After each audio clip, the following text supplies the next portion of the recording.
আব্দুল্লাহ রাত্রে বেলা কোরআন তেলাওয়াত করে।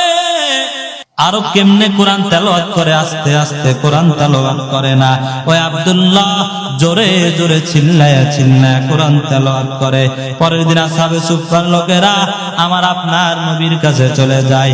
ও পয়গম্বর, আপনার ওই আব্দুল্লাহ এত জোরে জোরে কোরআন তেলাওয়াত করে, রাত্রের বেলা তার কোরআন তেলাওয়াতের কারণে আমরা ঠিক মতো ঘুমাইতে পারি না। অনেক মানুষ রাত্রের বেলা ঘুমায়, কিন্তু তার কোরআন তেলাওয়াতের কারণে কেউ ঘুমাইতে পারে না। আল্লাহর নবী বলেন, ও আল্লাহর বান্দারা শুনে নাও। আল্লাহর নবী তাদেরকে বলে, হে লোকেরা, তার কোরআন তেলাওয়াতের কারণে কষ্ট নিও, কারণ এই আব্দুল্লাহ সে ইসলাম গ্রহণ করতে অনেক কষ্ট হয়েছে, সে ইসলাম গ্রহণ করতে অনেক ত্যাগ স্বীকার করেছে। ওই আব্দুল্লাহ কোরআন তেলাওয়াত করে রাত্রের বেলা, আল্লাহর মহাব্বত নিয়া, আল্লাহর প্রেম নিয়া ওই কোরআন তেলাওয়াত করে। রে লোকেরা, তোমরা কেউ তাকে বাধা দিও না, বাধা দিও না। কারণ ওই আব্দুল্লাহ যদি ওই কোরআন তেলাওয়াত না করে তাহলে সে কষ্ট পাবে, কারণ তার মনে আল্লাহর ভালোবাসা, আমি নবীর প্রেম, এই আল্লাহর ভালোবাসা, আমি নবীর প্রেম নিয়া নিয়া সে কোরআন তেলাওয়াত করে। ও লোকেরা, তোমরা তাকে বাধা দিও না। সে যত জোরে চাই কোরআন তেলাওয়াত করুক, করতে চাই, তোমরা কোরআন তেলাওয়াত করতে দাও, বাধা দিও না, বাধা দিও না। আল্লাহর নবী কিছুদিন পর তাবুক যুদ্ধে যাবে। আল্লাহর নবী সাহাবীদেরকে বলে, ও সাহাবীরা,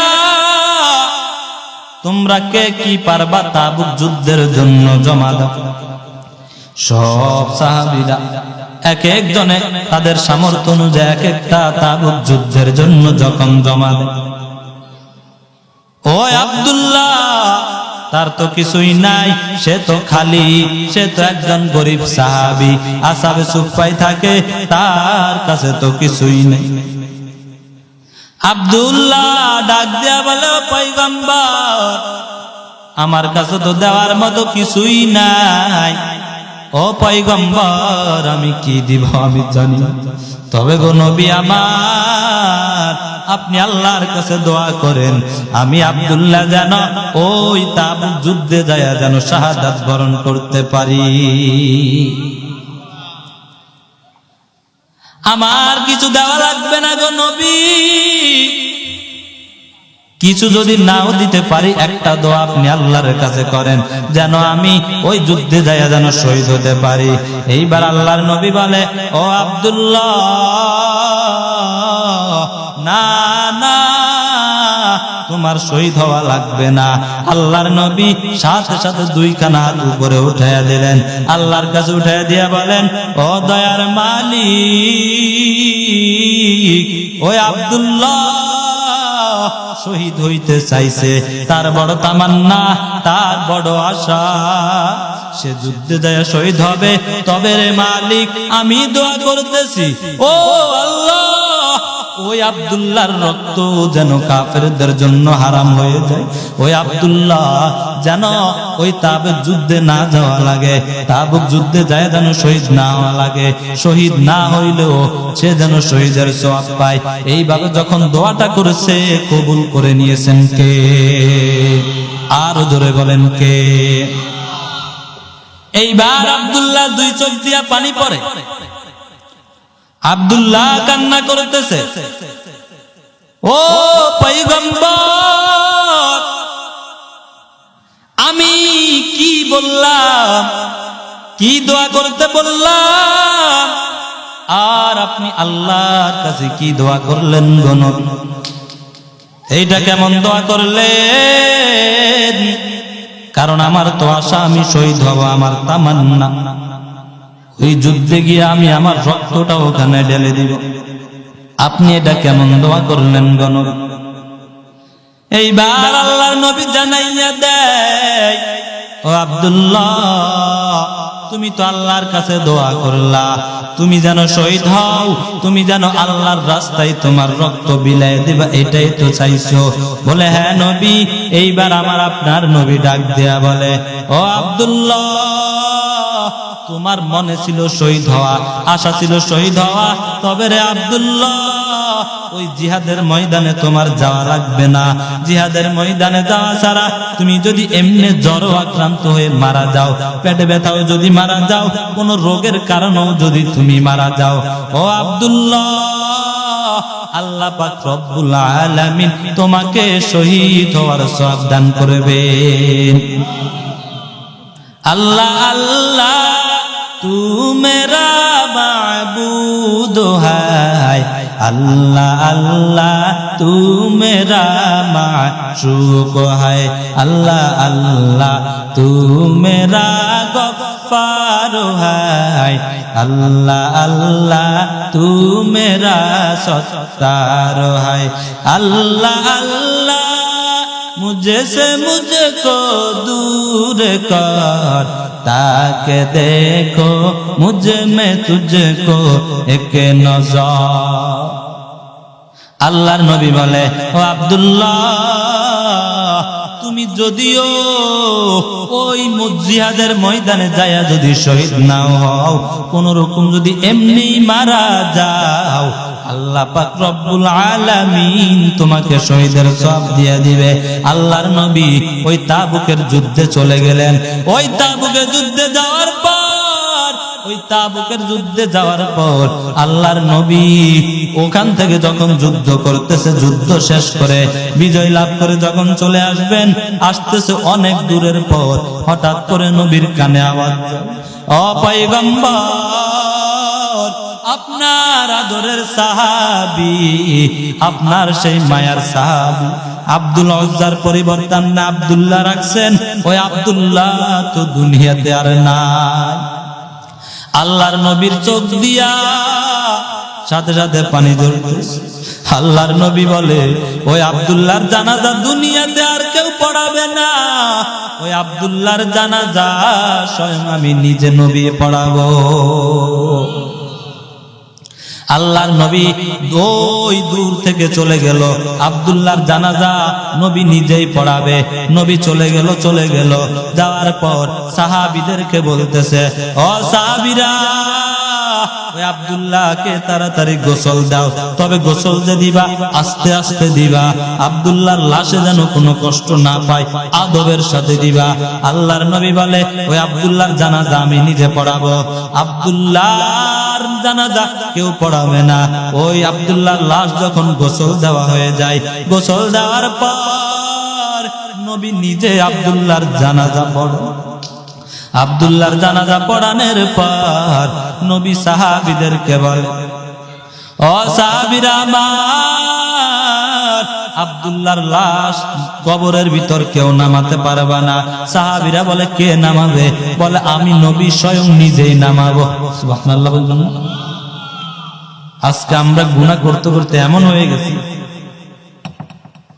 মুখ দিয়ে সুবহানাল্লাহ বাইর হয় না। মিথ্যা কথা বলতে বলতে, গীবত করতে করতে, অন্যের নামে তহমত দিতে আমাদের মুখটা আজকে আমরা আমাদের মুখকে নাপাক করে ফেলছি। কথা বলেন ঠিক কিনা?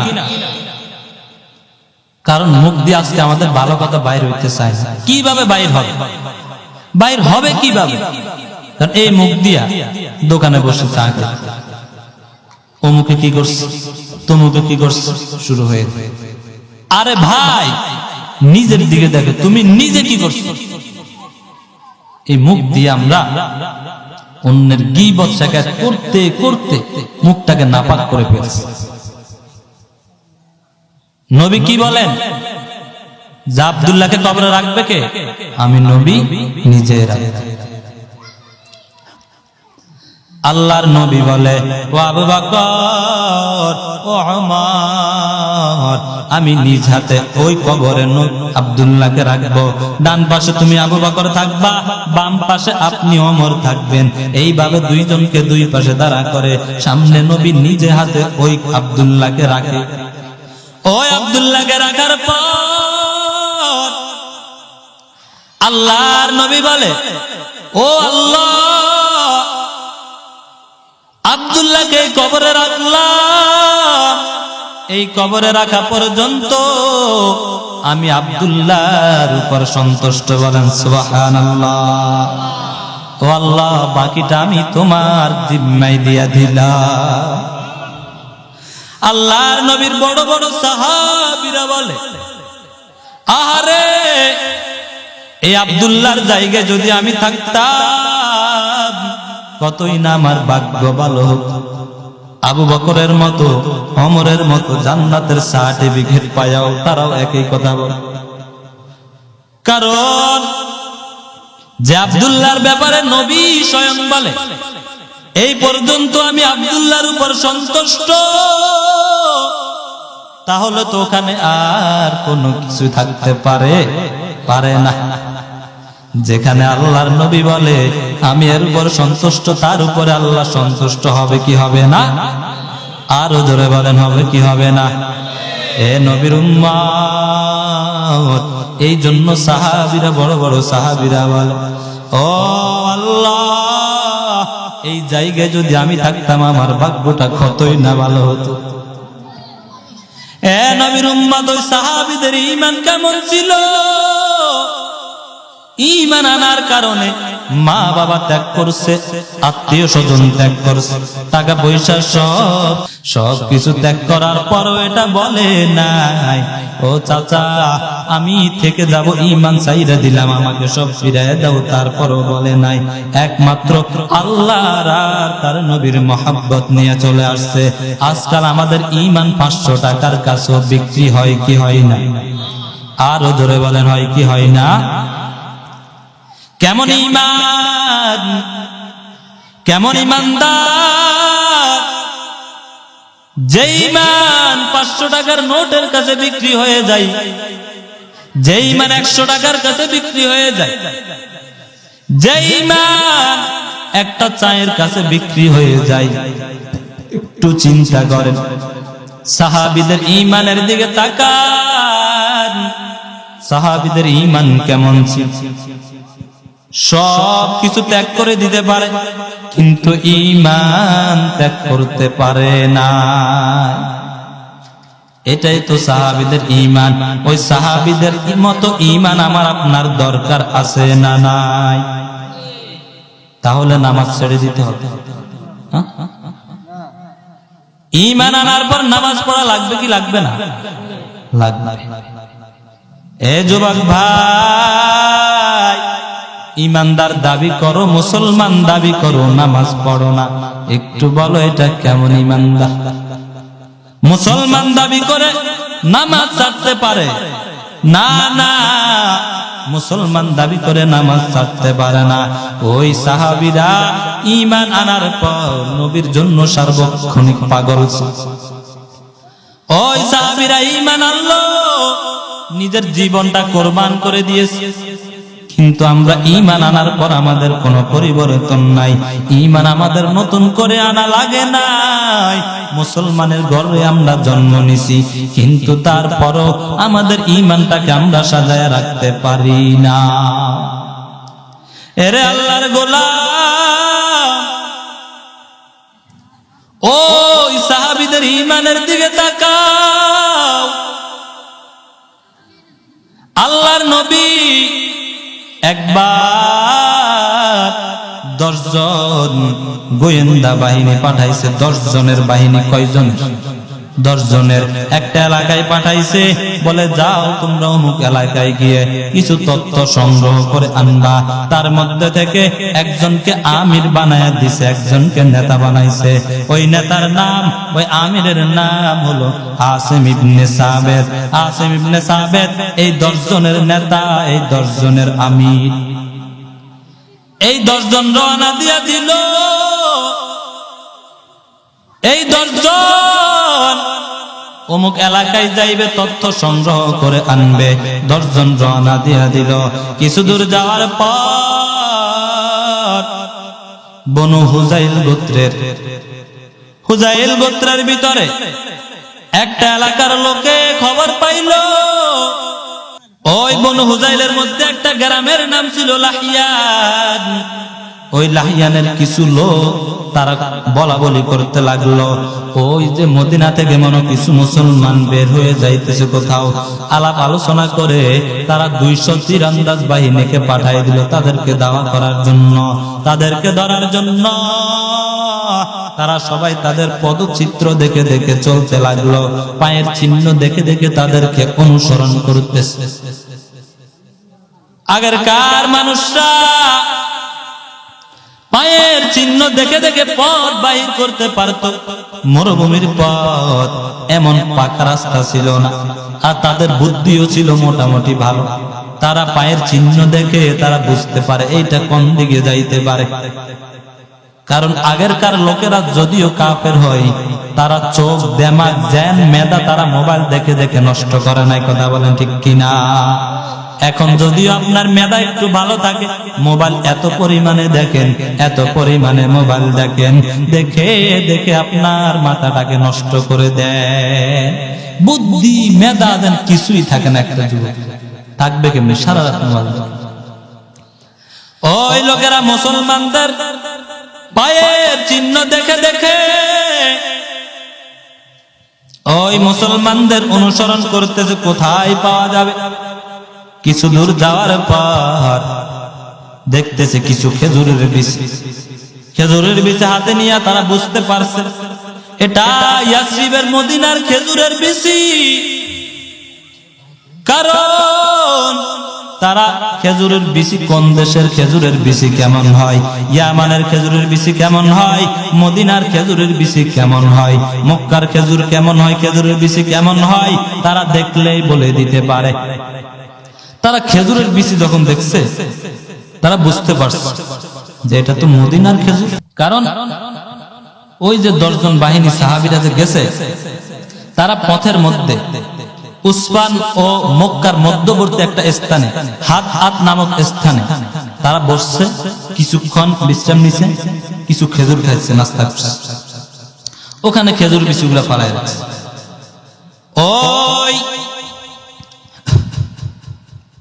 ওই লোকেরা দেখে বুঝতে পারছে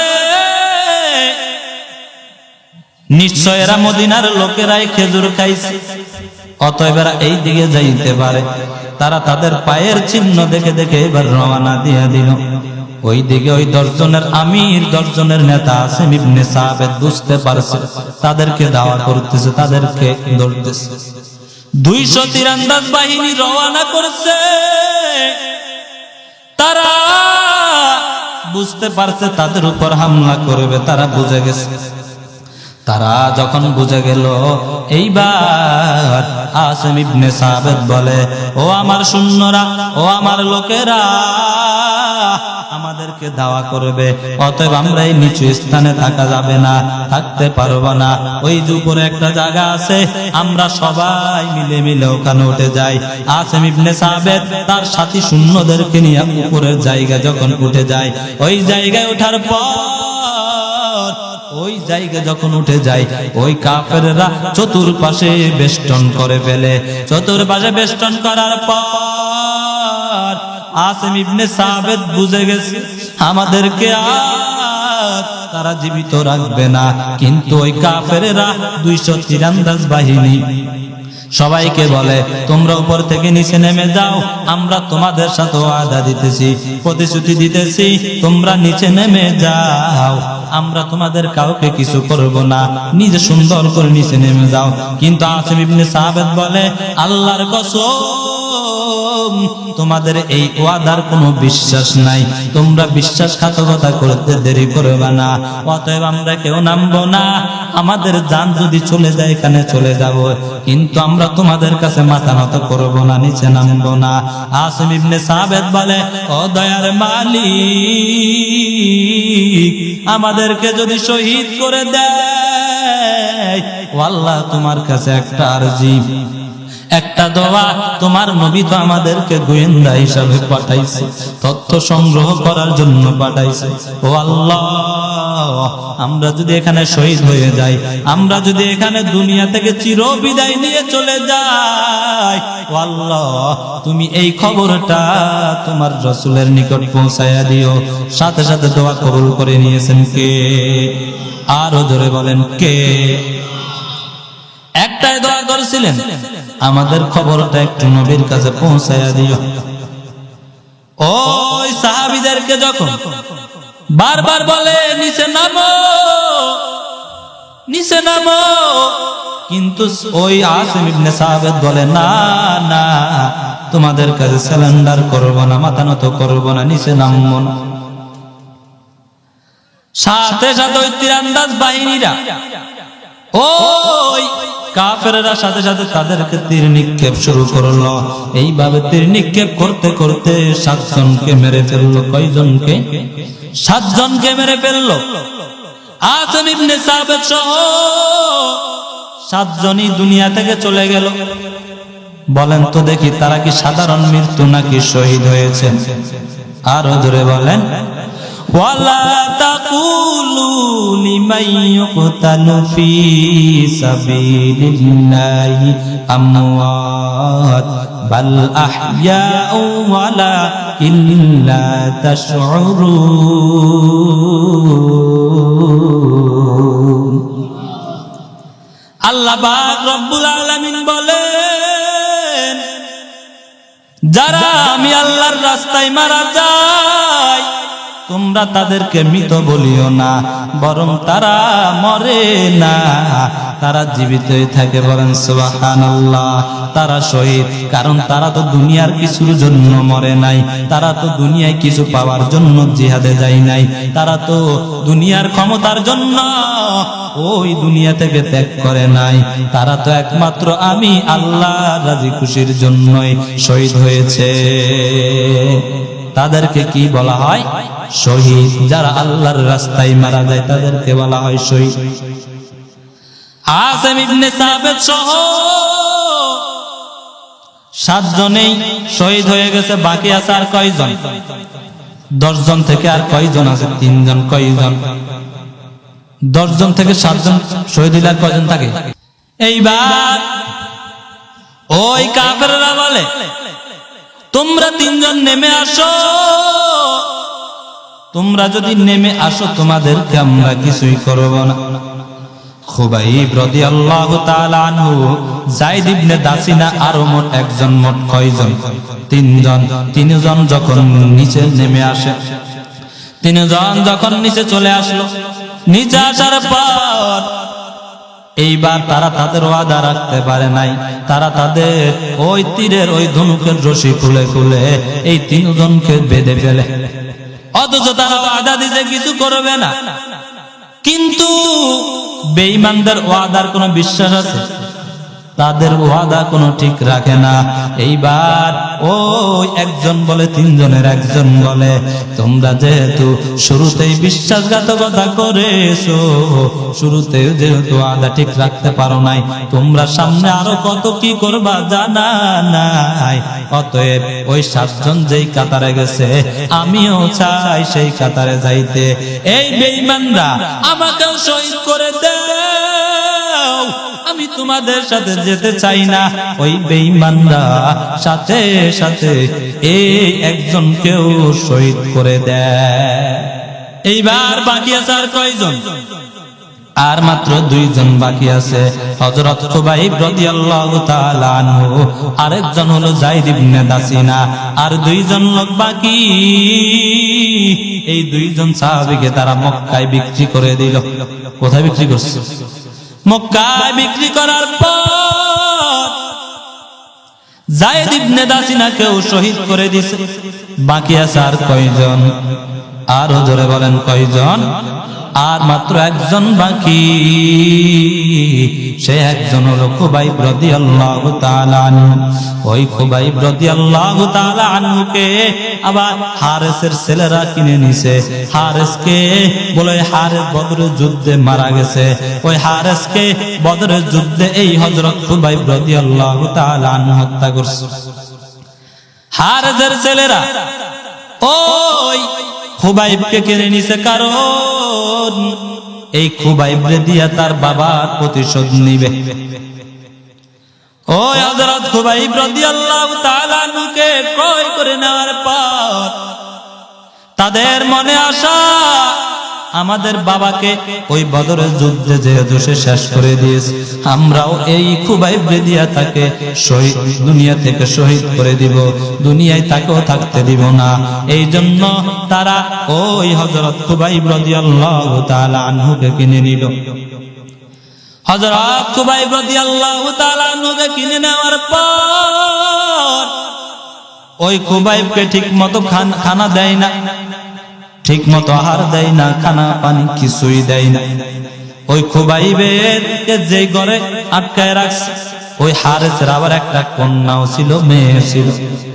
ওই যেই ঘরে খুবাইবকে আটকানো হয় একটা বোন ছিল, অর্থাৎ হারেসের মেয়ে, হারেসের ছেলেরা খুবাইবকে আটকাইছে বাবার প্রতিশোধ নিবে। আবার ওই ঘরে হারেসের একটা মেয়ে, ওই মেয়ে হারেস ওই খুবাইব রাদিয়াল্লাহু তাআলা আনহু শহীদ হওয়ার কিছুদিন পরে ইসলাম গ্রহণ করে। ইসলাম গ্রহণ করার পর ওই হারেসের মেয়েকে সাহাবীরা জিজ্ঞাসা করে, ও আল্লাহর বান্দি, ওই খুবাইব যে তোমাদের ঘরে ছিল, তুমি তো তখন বিধর্মী ছিলা, তুমি তো তখন মুসলমান হও নাই, তুমি তো তখন ইসলাম ধর্ম গ্রহণ করো নাই। ও আল্লাহর বান্দি, তুমি যে ওই ঘরে ছিলা, বলো তো খুবাইবকে কেমন কষ্ট দিস? বলে ওই খুবাইবকে ঠিক মতো খানাও দিত না, পানিও দিত না।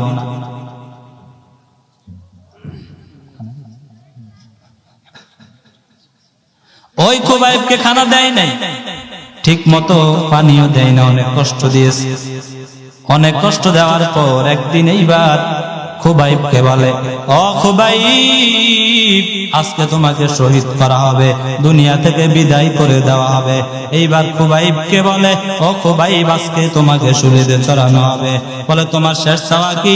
বলে আমার শেষ চাওয়া হলো 2 রাকাত নামাজ। কি আমাদেরকে যদি বলা হয় তোমার শেষ চাওয়া কি, বলি আমরা বলি আমরা একটু আমাদের বাবার সাথে দেখা করব, একটু কিছু খাবো, বলি কি বলি না? কিন্তু ওই সাহাবীরা বলতো না না, আমাদের শেষ চাওয়া হলো 2 রাকাত নামাজ। সংক্ষিপ্ত করতে যে হুজুর চলে আসছে, ওই খুবাইব রাদিয়াল্লাহু তাআলা আনহু যখন নামাজ পড়ে, নামাজের পর খুবাইবকে যখন শূলিতে চড়ানো হয়, শূলিতে চড়ানোর আগে তার 2টা হাত, এক বর্ণনাতে আসছে, এক রাওয়ায়াতে আসছে 2টা হাতকে এভাবে আটকে ফেরাক মেরে দেওয়া হয়। এত কষ্ট দিছে, আর তলোয়ারের মাথা দিয়ে এইভাবে ঘাই দেয় গুতে, যে এখনো সময় আছে, এখন এক পর্যায়ে খুবাইবকে এভাবে কষ্ট দিতে দিতে খুবাইবকে দুনিয়া থেকে বিদায় দিয়েছে। ওই খুবাইবকে শহীদ করে দিয়েছে। কেমন কষ্ট করেছে! আর আজকে আমরা ঈমানের জন্য, ঈমান কষ্ট ছাড়াই আমরা ঈমানের মতো বড় নিয়ামত পেয়ে গেছি। কষ্ট ছাড়া ঈমানটা পায়াও, মুসলমান হওয়ার পরেও আমাদের নামাজ নাই, আমাদের রোজা নাই। তুমি মুসলমান দাবি করো, নামাজ পড়ো না, কেমন মুসলমান? মুসলমান দাবি করো, রোজা রাখো না, কেমন মুসলমান? মুসলমান দাবি করো, আল্লাহর হুকুম নবীর তরিকা মানো না, তুমি কেমন মুসলমান? মুসলমান দাবি করি আমরা, পর্দা করি না। মুসলমান দাবি করি, নিজের ছেলেকে নামাজ পড়াইতে পারে না। মুসলমান দাবি করি, নিজের মেয়েটাকে পর্দায় রাখতে পারে না। কথা বলেন ঠিক কিনা? কেমন মুসলিম? আল্লাহ পাক রব্বুল আলামিন আমাকে এবং আপনাদেরকে যে আলোচনা হয়েছে, আল্লাহ পাক আমাকে এবং আপনাদের এই কথাগুলোর উপরে, আলোচনার উপর আমল করার তৌফিক দান করুক। সবাই বলেন আমিন। ওয়া আখিরু দাওয়ানা আনিল হামদুলিল্লাহি রাব্বিল আলামিন।